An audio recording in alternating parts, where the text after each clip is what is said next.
My name is Julie. 6 months ago, I watched as the house that had been a source of so much heartache was sold at auction. It was a bittersweet moment, but I knew it was the end of a long, standing battle. Let me take you back. My parents, Harold and Linda, were always obsessed with appearances.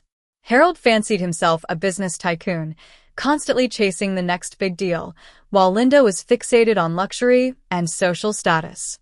They lived in a large house, drove expensive cars, and were members of an exclusive country club, all on the money I secretly provided. I'm a soil scientist. I developed a revolutionary soil treatment a few years ago, which brought me a fortune.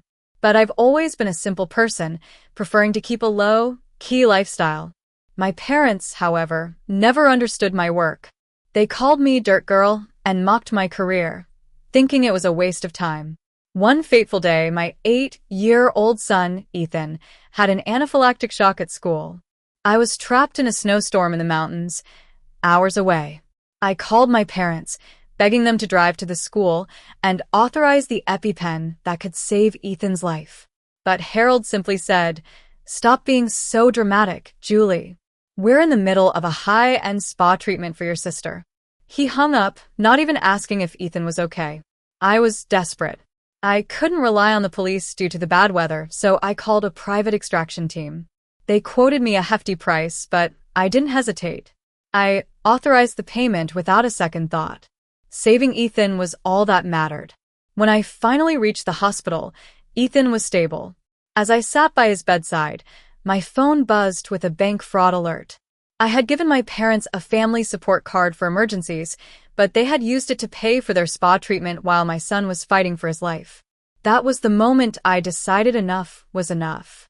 I had been the silent benefactor for years, paying their bills and covering their debts. I logged into my banking portal and cut off their access to my money. I also decided to expose their financial misdeeds. I had been secretly their creditor for some time. 3 years ago, when their mortgage was about to swallow their house, I set up a blind trust through a broker and bought their debt. Now, I decided to execute a contingency plan. I called my financial advisor, Tom. I told him to offer my parents a commercial bridge loan of $300,000. The interest rate was attractive enough to entice them, but the terms were strict. 2 days later, Harold called me, sounding triumphant. He claimed to have closed a major deal with a private equity group that offered him $300,000. I knew he was falling into the trap. I asked him what he planned to do with the money.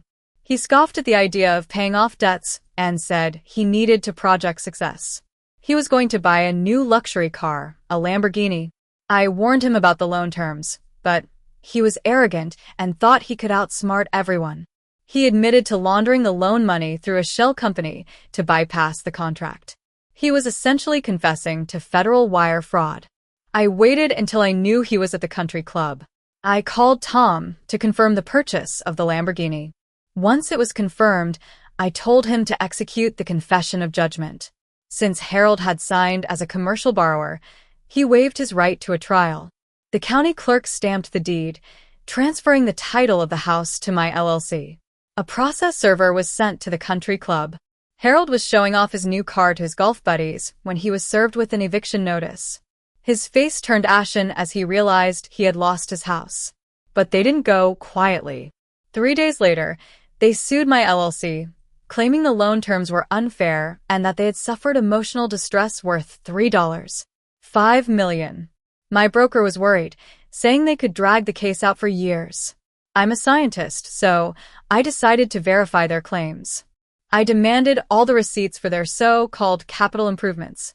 My forensic accountant, Lisa, quickly exposed the fraud. The construction company they claimed to have hired was just a paper company, and the invoices were forged. I reported everything to the Federal Bureau of Investigation.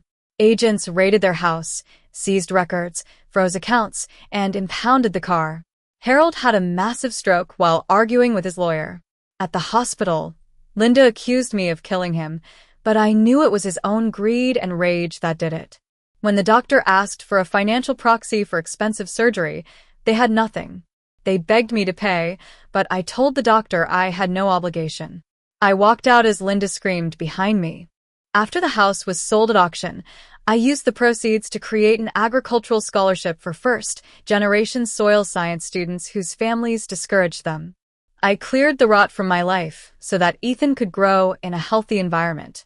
The silence that followed was peaceful, a sign that I had finally broken free from the toxic cycle.